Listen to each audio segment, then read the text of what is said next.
Hi guys, मेरा नाम लिवर्ड है और ये मेरे चैनल पे पहली वीडियो होगी फेस के साथ। और अब से मैं कोशिश करूँगा इस पे रेगुलर वीडियोस आएँ और न्यू कॉन्सेप्ट्स पर आएँ। और इस चैनल पे हम अब से एजुकेशनल पर्पसफुल वीडियो डालेंगे। और अब हम इसके साथ पहले कॉन्सेप्ट की स्टार्टिंग करते हैं, जिसका नाम है श्रोडिंगर्स कैट। अब सोचिए, क्या एक बिल्ली एक ही वक्त में जिंदा और मुर्दा एक साथ हो सकती हैं? लगता है ना पागलपन, लेकिन ये किसी मूवी का सीन नहीं है, ये एक साइंटिफिक और थॉटफुल एक्सपेरिमेंट है। तो चलिए इस वीडियो में हम स्टेप बाय स्टेप समझेंगे श्रोडिंगर्स कैट है क्या। तो 1935 में ऑस्ट्रियन फिजिसिस्ट अर्विन श्रोडिंगर एक ऐसी प्रॉब्लम पर काम कर रहे थे जिसका नाम था क्वांटम मैकेनिक्स, जो पार्टिकल्स और एटम्स की दुनिया को एक्सप्लेन करती है। उसमें एक अजीब सा रूल था। रूल ये था कि पार्टिकल्स को अगर ऑब्जर्व ना किया जाए, मगर उनको समझा ना जाए, वो एक साथ दो और उससे ज्यादा स्टेट्स में एग्जिस्ट कर सकती है, जिसे हम सुपरपोजिशन भी कह देते हैं। अब श्रोडिंगर तो ठहरे फिजिसिस्ट, उन्हें ये बात तो अजीब लगनी थी। उन्होंने सोचा, अगर ये रूल छोटे पार्टिकल्स पे अप्लाई होता है तो इसे हम क्यों ना बड़े रियल वर्ल्ड ऑब्जेक्ट्स पे अप्लाई किया जा सकता है। यही टेस्ट करने के लिए उन्होंने एक थॉट एक्सपेरिमेंट डिजाइन किया, मतलब एक एक्सपेरिमेंट जो असल में करना नहीं है, पर हम थॉट में उसको इमेजिन कर सकते हैं। उन्होंने कहा, सोचो एक बंद डब्बा है, उसके अंदर है एक बिल्ली और उसके साथ रेडियो एक्टिव एटम, एक डिटेक्टर और एक पॉइजनस गैस का कंटेनर। अगर रेडियो एक्टिव एटम डिके होता है, जो क्वांटम मैकेनिक्स के हिसाब से रैंडम है, कभी भी हो सकता है, तो डिटेक्टर एक्टिवेट होगा, कंटेनर तोड़ेगा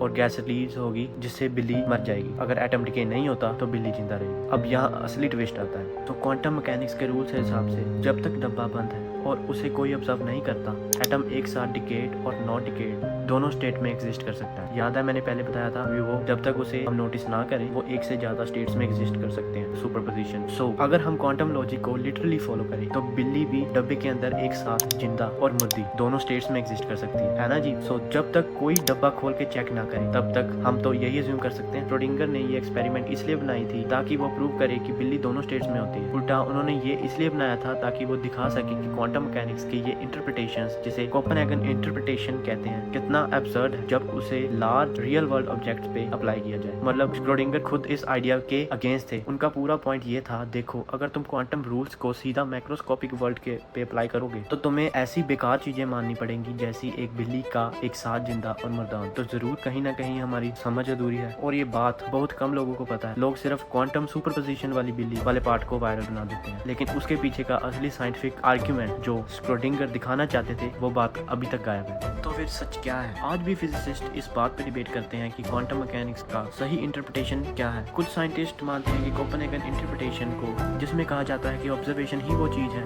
जो क्वांटम सिस्टम को एक डेफिनेट स्टेट में कोलैप्स करती है। लेकिन एक दूसरी थ्योरी भी है जिसे कहते हैं मैनी वर्ल्ड इंटरप्रिटेशन। इसके हिसाब से जब भी कोई क्वांटम इवेंट होता है, यूनिवर्स खुद को अलग ब्रांचेस में स्प्लिट कर, एक में बिल्ली जिंदा होती है और दूसरे में मुर्दी। दोनों रियलिटीज एग्जिस्ट करती हैं, बस अलग अलग यूनिवर्सेस में।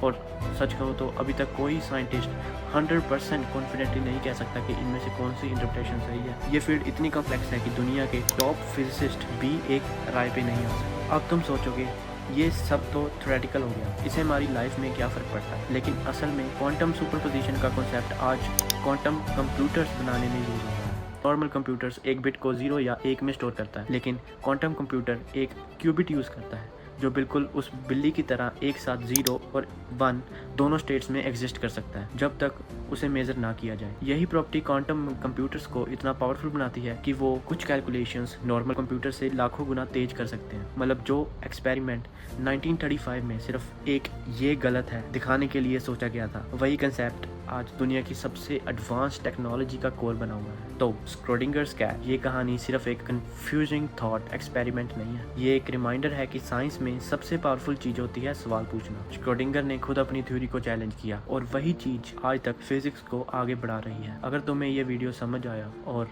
कुछ नया सीखने को मिला तो लाइक जरूर करना, चैनल को सब्सक्राइब करना, कमेंट करना। और तुम्हें क्या लगता है, सही इंटरप्रिटेशन कौन सी है, कोपेनहेगन या मैनी वर्ल्ड्स? मिलते हैं अगले वीडियो में और ऐसे ही माइंड बेंडिंग सच्चाई के साथ। तब तक आज के लिए धन्यवाद।